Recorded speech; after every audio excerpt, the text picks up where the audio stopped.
Bonjour à tous, dans cet épisode, je vais vous parler d'une histoire qui s'est passée chez nous, dans le col de la République, sur le Tour de France 1904. Cette année 2023, le Tour de France va vivre sa 110e édition, il passera par notre département le 13 juillet. Roanne sera la ville départ de la 11e étape de ce Tour 2023 où les coureurs rallieront la ville de Belleville-en-Beaujolais.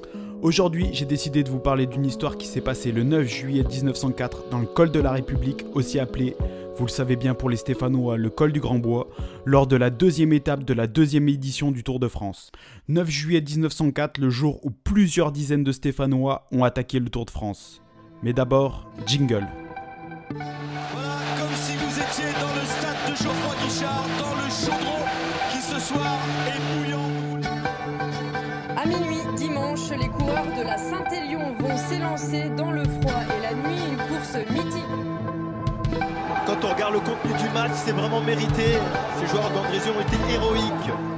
Parce qu'en 1904, lors de l'étape Lyon-Marseille, dans le col de la République, des hooligans avaient agressé tous les coureurs qui n'étaient pas stéphanois.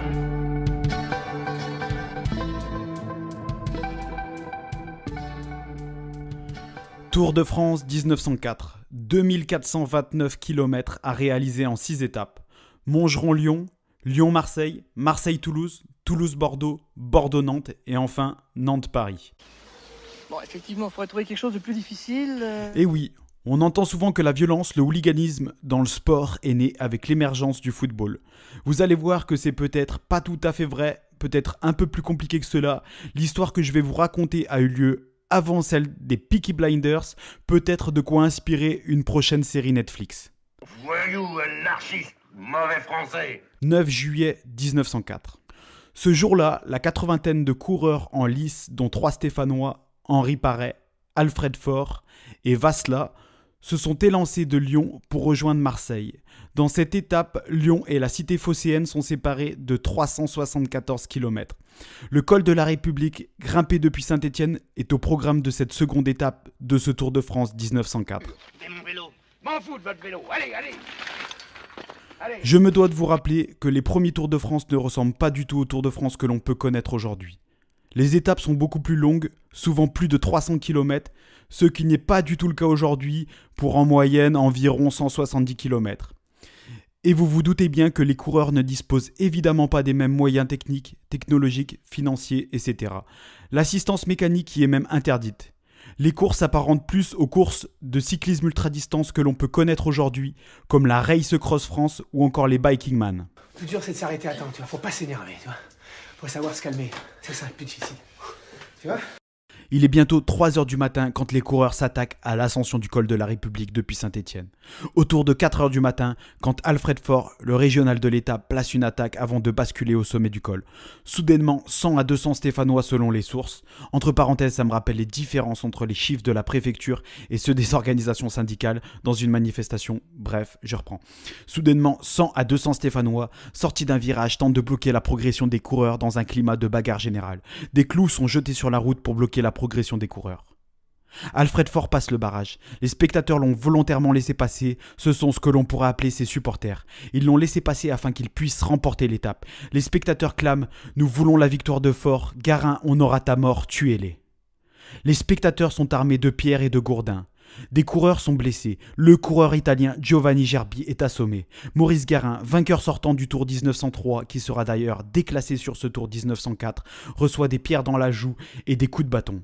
Certains coureurs ont les membres fracturés. Un bain de sang décriront certains journalistes. Les organisateurs et les commissaires, pour disperser les bloqueurs, tirent des coups de feu en l'air. Dans la confusion générale, les coureurs arrivent à repartir en direction de Marseille. Si, Enzo. Restez pas ici, Enzo. Il va y avoir de la bagarre. S'il y a de la bagarre, moi je donne un coup de main. Après course, plusieurs coureurs feront une déclaration commune. On peut apparenter ça aujourd'hui à un communiqué de presse, je vous le lis. Tout à coup, dans le haut de la côte, Faure démarre brusquement et prend 2 ou 3 longueurs. Nous levons la tête pour apercevoir 50 mètres devant nous un groupe d'une centaine d'individus formant la haie de chaque côté de la route. Ils sont armés de gourdins et de pierres. Faure s'engage résolument et passe. Alors les gourdins se lèvent sur les suivants. Paf! Arrête, mec! J'ai promis à Rusty qu'il n'y aurait pas de bagarre ce soir, ok? Alfred Faure, né le 25 avril 1883 à Gerzat, issu d'une famille nombreuse de Gerzat près de Clermont-Ferrand, Alfred Faure suit ses parents partis s'installer à Saint-Étienne. Il se fait connaître comme coureur cycliste de la région stéphanoise. On ne peut pas imaginer qu'Alfred n'était pas au courant de ce qui allait se tramer ce 9 juillet 1904 dans l'ascension du col de la République, d'autant plus qu'il a porté son attaque à l'endroit où ses supporters sont sortis du bois, si je puis dire, sortis du bois dans le col du Grand Bois. Henri Parret, autre Stéphanois du peloton, à 50 ans sur ce Tour 1904, il reste à ce jour le participant le plus âgé à avoir terminé un Tour de France. Performance qui est probablement pas prête d'être battue quand on voit ces dernières années la précocité incroyable des coureurs qui sont arrivés comme Bernal, Pogačar ou encore Vingegaard.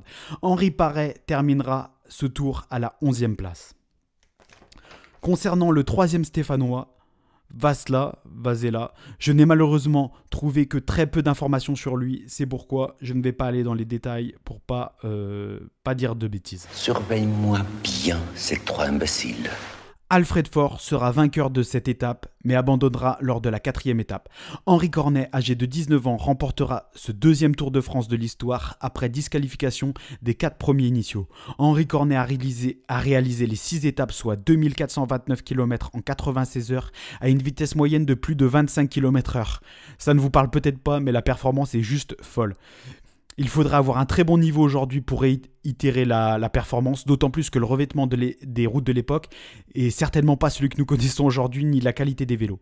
15 coureurs sur les 88 au départ de ce tour ont officiellement fini ce tour. Impressionnante performance, ça m'a vraiment ému. Super! Durant cette deuxième édition du Tour de France, cette mésaventure qu'ont connue les coureurs dans le col de la République ne fut pas une exception. Toutes les étapes de ce tour ont connu des faits de violence verbale ou physique. Henri Desgranges, patron du quotidien L'Auto et organisateur et créateur du Tour de France, avait la volonté que les spectateurs se sentent unifiés derrière leur appartenance au territoire national, bien plus qu'à leur territoire régional. Le Tour de France 1904 est souvent décrit comme le pire Tour de France de l'histoire des Tours de France. Et ce tour a même failli avoir la peau du Tour de France, incroyable quand on sait ce qu'est devenu le Tour de France aujourd'hui. Ah, mais c'est un cauchemar ici! Dans un édito, Henri Desgranges déclara « Le Tour de France est terminé et sa seconde édition aura, je le crois bien, été aussi la dernière. Il sera mort de son succès, des passions aveugles qu'il aura déchaînées, des injures et des sales soupçons qu'il nous aura valu des ignorants ou des méchants.